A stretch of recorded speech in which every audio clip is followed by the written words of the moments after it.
Hey everyone, TimaeuSS here.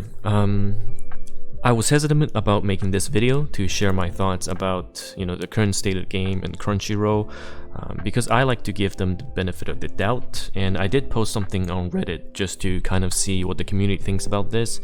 However, this week it's been really bad, at least for our guild as one of the top competitive guilds. We've had several players that quit just due to the fact that they spend 2,000 to 3,000 on the game. They can't even hold the top position in the arena just due to the influx of cheaters. And we're not sure if Clan Battle is coming in February or March. So a lot of players got burnt out and quit. However, what really kind of broke the straw on the camel's back is one of my good friend on Discord, Reen. He actually, if you look at his score, he got hit really hard by cheaters. He went from he's usually ranked first, ranked second in the Princess Arena to all the way down to rank 5k. And it's just really disheartening to see players who invest a lot of time, a lot of money into the game to be the best they can be, getting treated like this. And for Crunchyroll, it's not like the game just came out, right? We've had the soft launch.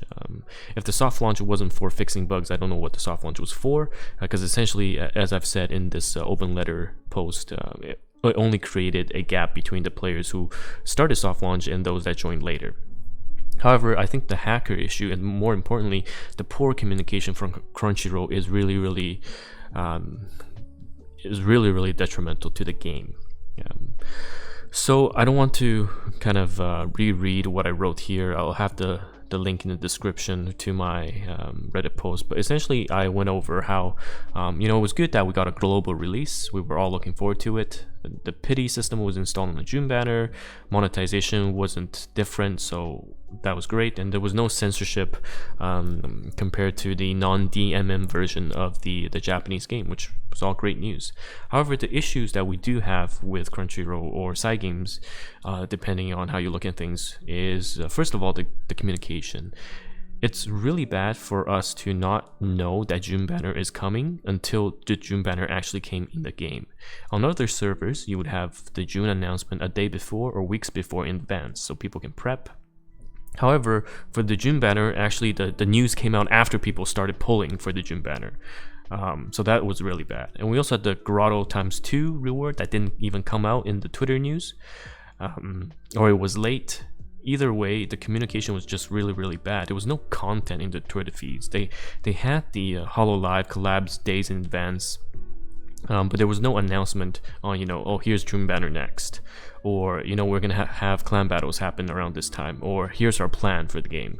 Because keep in mind, this game came out in 2018, and lots of other servers, other regions do it better in the sense that they know the game is being out, they have the schedule, so they tell you well in advance what's going to happen, so players can really benefit from this. However, we have none of that. And we've been emailing Crunchyroll as well, and their supports on the hackers that's plaguing the arena. Ever since the last 2 weeks of soft launch, I've been posting weekly reminders of, like what is going on with the bracket. You can see here that all the top players on the bracket, level 22, level 27, level 23.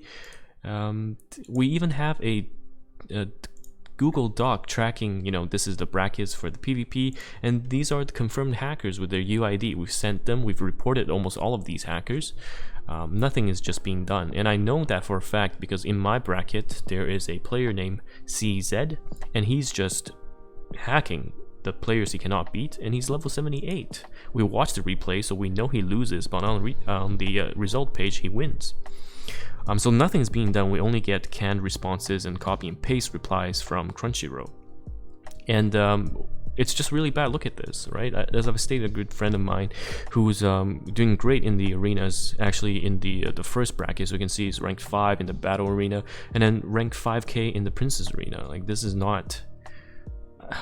This is just not acceptable. And I know people defend and say, "Oh, give them time, give them whatnot." That's fine. I mean, if they're working on an anti-cheat and it's not copy and paste like how the other servers had it in a week or so, that's okay, but let us know you're working on it. Release a Twitter page or release some form of communication telling the player base that, oh yes, we're aware hackers are present. We've even sent them the website of the modding page.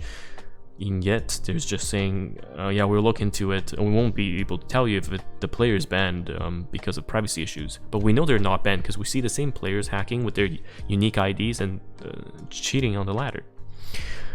Anyhow, my guild, again, we have lost quite a few members who spent money and time in this game. They're whales in gacha games, and they move around, but they get burnt out sooner because there's just no communication, and also cheaters are not really being dealt with. Some people are saying, oh, you know what, they make the climb easier. Sure, I guess, initially.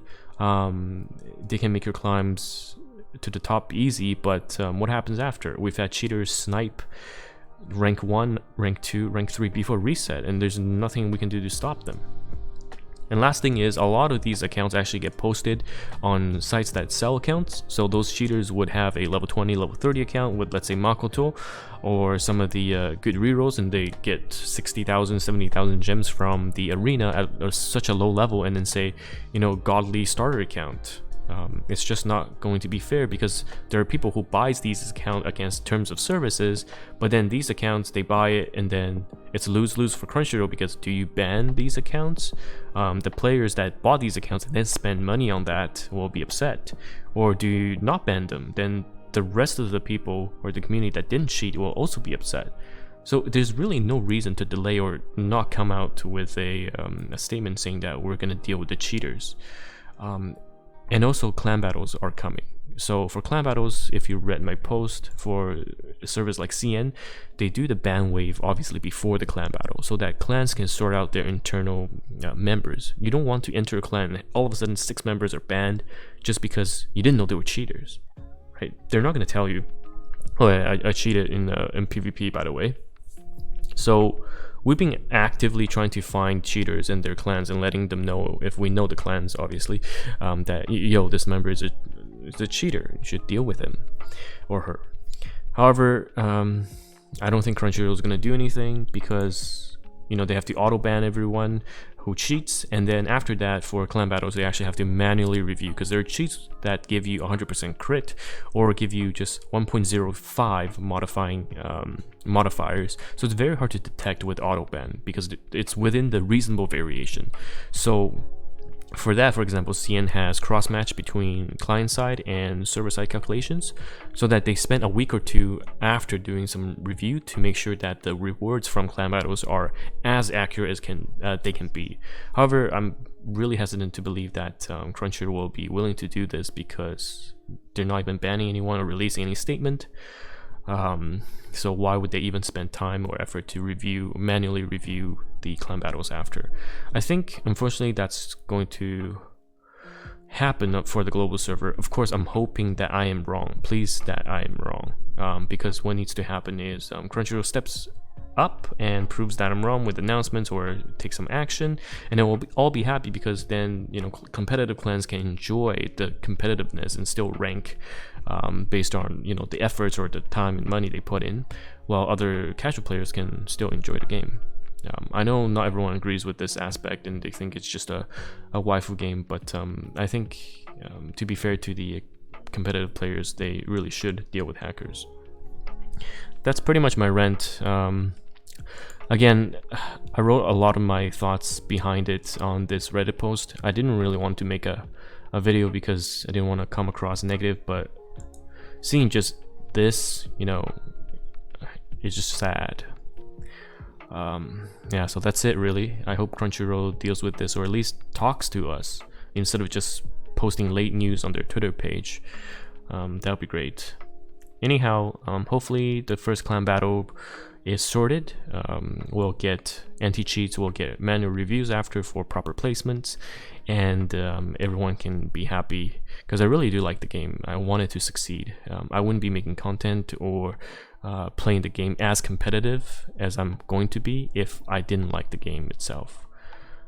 So hopefully this gets sorted, and yeah, hope to catch you guys in the next video.